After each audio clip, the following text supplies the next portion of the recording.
Maharashtra today 24 news, सत्य परिस्थितीचा सविस्तर आढावा। सत्ता कोणाच्या हाती, विजयाची पताका कोण फडकवणार, जनता कोणाच्या गळ्यात टाकणार विजयाची माळ, जनतेचं मत कोणाला, संपूर्ण महाराष्ट्रातील महानगरपालिकेतील संपूर्ण आढावा आपणासमोर पहा फक्त महाराष्ट्र टुडे मराठीवर।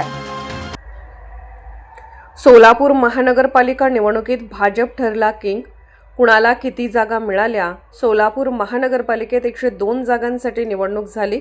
महापालिकेत बहुमतांसाठी 52 जागांची आवश्यकता आहे।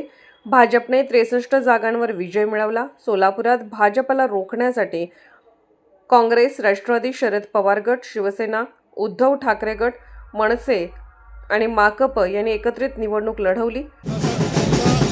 भूमिका घेऊन या ठिकाणी देवेंद्रजी नेतृत्व करतात आणि आज सोलापूरच्या जनतेनं त्यांच्या विकासाच्या रस्त्यावर विश्वास ठेवला। जो शब्द त्यांनी सोलापूरच्या जनतेला दिला, विमानसेवा असेल, दुहेरी पाईपलाईन असेल, IT पार्क असेल, हे सगळं पूर्ण करण्याची क्षमता भारतीय जनता पक्षामध्ये आदरणीय देवेंद्र फडणवीस साहेबांच्या मध्ये आहे। हे शहराचं म्हणून मी पुन्हा एकदा देवेंद्रजींचं कौतुक करत असताना शहरातल्या जनतेचे आभार मानतो। त्यासोबत आमच्या शहराच्या अध्यक्षा रोहिणीताई तडवळकर असतील, त्यासोबत आमचे शहरामधले आमदार देवेंद्र कोटेचे असतील, आमचे आमदार असतील, सन्माननीय अक्कलकोटचे आमदार आमचे सचिन दादा असतील, सगळ्यांनी प्रचंड मेहनत केली आणि या शहरामध्ये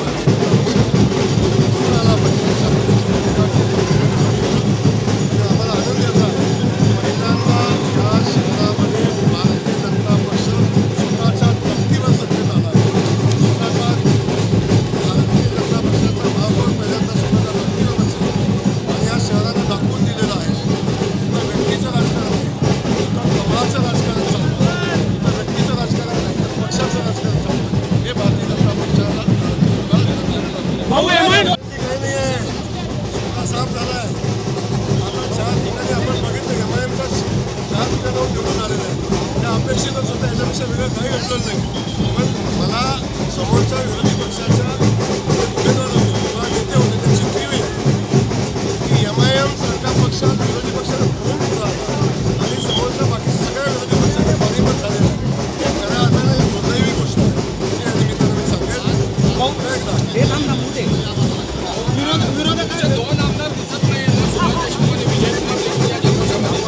विजय देशमुख या विजयामध्ये आहे, तुम्हाला माहिती आहे पण मी सांगेन की आज दुसरा दिवस आहे विजय चौकाचा दिवस आहे, सोलापूरच्या जनतेचा आभार मानण्याचा आजचा दिवस आहे, आदरणीय देवेंद्र फडणवीस साहेबांचं अभिनंदन करण्याचा। आपण या गोष्टीवर चर्चा करण्यासाठी खूप दिवस आपल्याला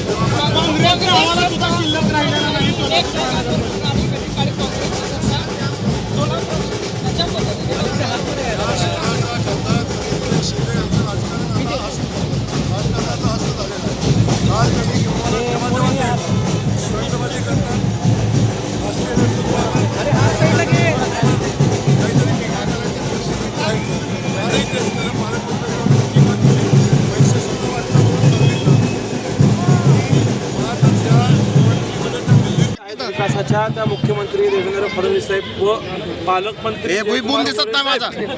यांच्या आणि अनेक विमानसेवा असेल, पाणी पुरवठ्याचे टेंडर असेल, 100 बसेस असतील, या सगळ्या कामांना जी अपेक्षा सोलापूरकरांची होती पूर्ण, त्या अनुषंगाने या भारतीय जनता पार्टीला सोलापूरकरांनी इतका मोठा ऐतिहासिक कौल दिलेला आहे। पालकमंत्री जयकुमार गोरे साहेब व शहराच्या अध्यक्षा रोहिणीताई तडवळकर यांनी आधीच जाहीर केलं होतं की मिशन 75 भारतीय जनता पार्टीने, मला वाटतं आतापर्यंत हाती आलेल्या निकालात 78चा टप्पा पूर्ण झालेला आहे। आणखीनही काही जागा सायंकाळपर्यंत वाढतील अशी खात्री आहे। या विजयासाठी मी भारतीय जनता पार्टीचे सर्व पक्ष पदाधिकारी, सर्वसामान्य कार्यकर्ता, विशेषतः सोलापूर शहरात असलेल्या भारतीय जनता पार्टी विचाराच्या मतदारांचं मनापासून अभिनंदन करतो। हे तुम्हा सर्वांचं यश आहे। पर्यंत एकच जागा मिळाली आहे, काँग्रेस कधी काळी सत्तेत होतं, मात्र आता साधारणतः यासाठी सर्वस्व दुर्दैवी खासदार असलेल्या प्रणिती शिंदे या एकमेव जबाबदार आहेत। नगरपालिकेच्या वेळेस मी बोललो होतो की त्यांनी कार्यकर्त्यांना वाऱ्यावर सोडून फक्त दिल्लीत राहणं पसंत केलेलं आहे. राहुल गांधींच्या सहवासात जास्त राहिल्यामुळं प्रणितीताई त्यांच्या बहिणीप्रमाणेच अशा बेताल वक्तव्य प्रचारात सुद्धा त्या स्ट्रॅटेजीमुळं आज काँग्रेस पक्षांच्या कार्यकर्त्यांचं नुकसान झालं. दादा एमआयएम हा 2 नंबरचा पक्ष ठरला. एमआयएम आम्ही त्या भागात लढत द्यायचा प्रयत्न केलेला आहे, परंतु आपल्याला माहिती आहे की सोलापुरात अनेक भागं हे MIMच्या विचाराचे भाग होते आणि त्या अनुषंगाने त्यांना त्या ठिकाणी यश आहे. मोठं म्हणता येणार नाही, मागच्या वेळेस 9 होते त्यातही त्यांचं कमी झालेलं आहे, परंतु महाविकास आघाडीचे सुपडा साफ त्या ठिकाणी झालेलं आहे. लोकांनी स्पष्टपणे मॅन्डेट भारतीय जनता पार्टी जागा कमी जरी असतील तरी दादा 2 नंबरचा पक्ष ठरला. एमआयएम 8 जागा आलेल्या आहेत. काय फार त्या 2चं महत्त्व देत आहे तुम्ही? हे करून 8 जागा आलेत. 2 नंबरचं काय महत्त्व देत आहे? भारतीय जनता पार्टी 80 ते 85च्या फरकाने राष्ट्रवादीने युती केली होती, मात्र कुठेतरी 4 जागांवर त्यांना समाधान माना. काय उत्तर असणारे तुमच्यावर आरोप त्याही नेतृत्वाने पक्षामध्ये कार्यकर्त्यांना निवडून आणण्यासाठी जी भूमिका घेऊन निवडणूक हाताळायची असते ती न करता स्वतःपुरतं प्रभागातच मर्यादित राहिल्यामुळं त्यांच्या कार्यकर्त्यांचा पराभव झालेला आहे. त्यांच्या कार्यकर्त्यांच्या पराभवाला ते स्वतः इथलं नेतृत्व जबाबदार आहे. महाराष्ट्र टुडे मराठीसाठी ब्युरो रिपोर्ट सोलापूर.